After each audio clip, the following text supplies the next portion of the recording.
Hello, everybody. My name is Jacob Lemons, and welcome to LemonTalks.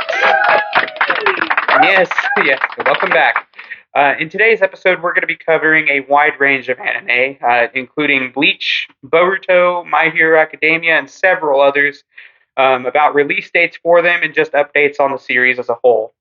We're going to jump right into it, though, with Bleach Thousand Year Blood War. This information was given to me by Carlisle Edmondson on ScreenRant.com. But for those who don't know, this is going to be the final arc of the Bleach anime. Thousand Year Blood War Part 3 just came out at the end of 2024. It started sometime in October and then ended on December 28th, I believe. But Part 4 is set to come out later this year, and Part 4 will be the conclusion of the entire anime. It will be the series finale. Now, this series finale could have come in 2012, but it has been nearly 13 years. What? Yes, 13 years since Bleach had its original run. Over those 13 years, there were several message boards, kind of like Reddit, that had gotten together, tried to petition for Thousand Year Blood War to come out. But the artists just weren't able to work on it at the time. And so, starting just a few years ago, they started releasing Thousand Year Blood War. And now it is sadly coming to an end. And I say sadly, but probably not, because this is long awaited and well deserved for all of the true fans of Bleach out there. Bleach is part of the big three and is truly a pioneer in the genre. And I believe that they intend to show us exactly how epic of a conclusion they can truly have. Just based on how the previous parts to Thousand Year Blood War have been, they have been passionate, to say the least, in every frame of art that they have conceived for this masterpiece. I can confidently tell you that it is something that true anime fans will not want to miss out on during this year. Definitely catch the epic conclusion of Thousand Year Blood War. Bleach. Heading on into Dragon Ball Super, though, this information was given to me by Zach Zamora, also on Screen Rant, and if I didn't enunciate that good enough, Zach Zamora. Speaking of Miss, Dragon Ball Super has been on hold for quite some time. They came out with Dragon Ball Daima, and that was sort of a way to bide time, being that it is one of the last stories that Akira Toriyama, the creator of Dragon Ball, had actually worked on himself. This is because of a long-standing dispute over the direction of Super now that Toriyama is gone. Which way should they go? Which arc should they go with next? That is basically the dispute that they're having. How should the characters be developed? And really, yep, that's right. This is definitely dumb.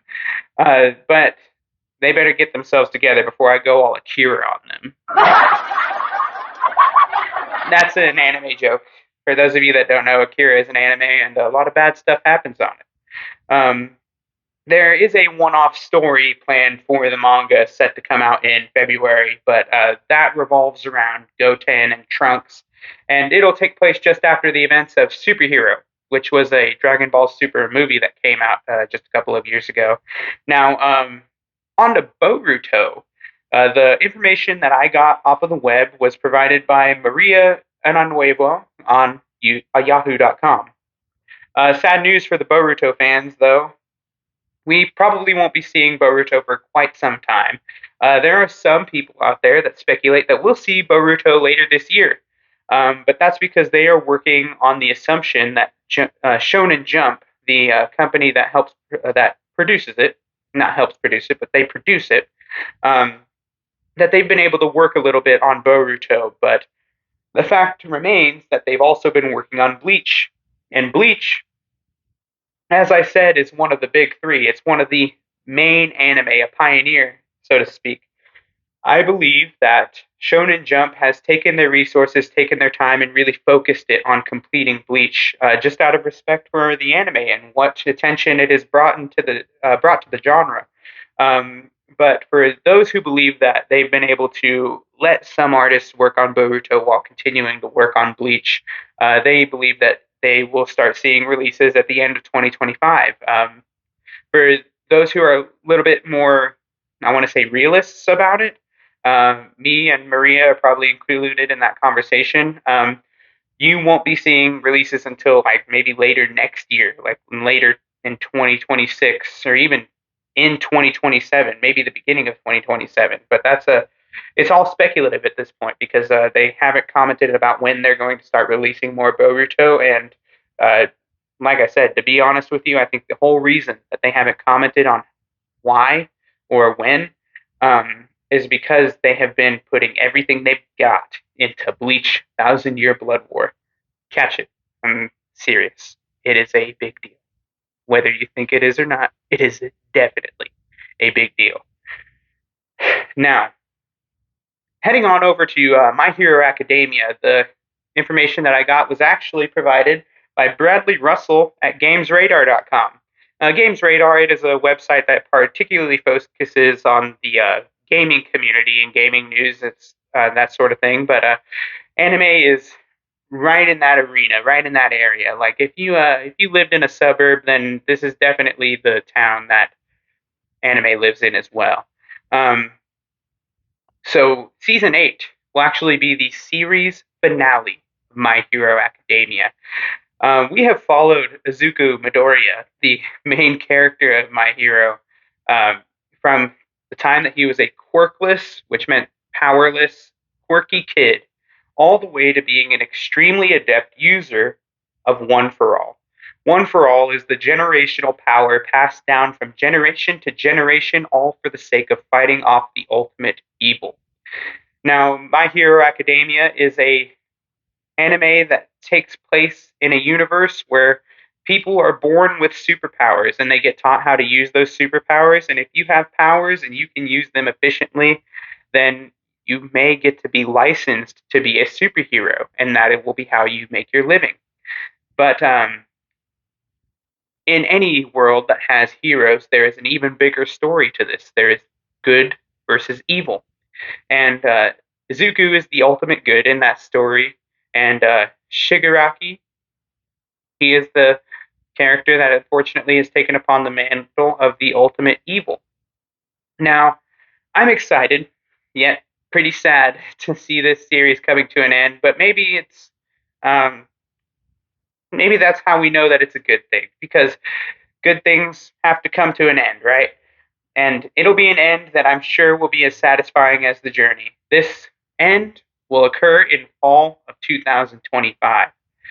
Now, before we conclude today's episode, I'm going to go ahead and give you some anime releases for 2025. Awesome! Yes, very awesome. Now, we have Fire Force, and that will be coming in spring of 2025. And Kaiju number 8, that will be dropping in summer of 2025. We have the Naruto English dub, which has been very long awaited for some people who refuse to watch anime unless it's in English. I watched Naruto years ago. Years ago, I watched the finale of Naruto, and it's satisfying to see that now we will have the entire anime English dubbed. That will be finished by May 1st, 2025. And so, if those of you haven't watched all of Naruto because it's not all in English, it will officially be every episode has an English counterpart by May 1st, 2025. Now, Dr. Stone and Solo Leveling will have releases in winter of 2025.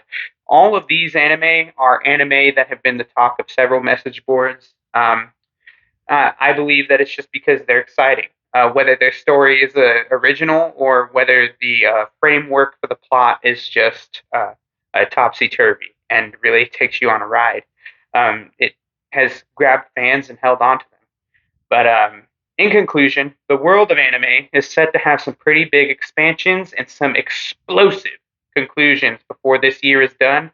And if you have ever needed an excuse to join the culture, this is the year to get involved with anime. Well, that has been episode 4 of LemonTalks. I hope you all have a great day.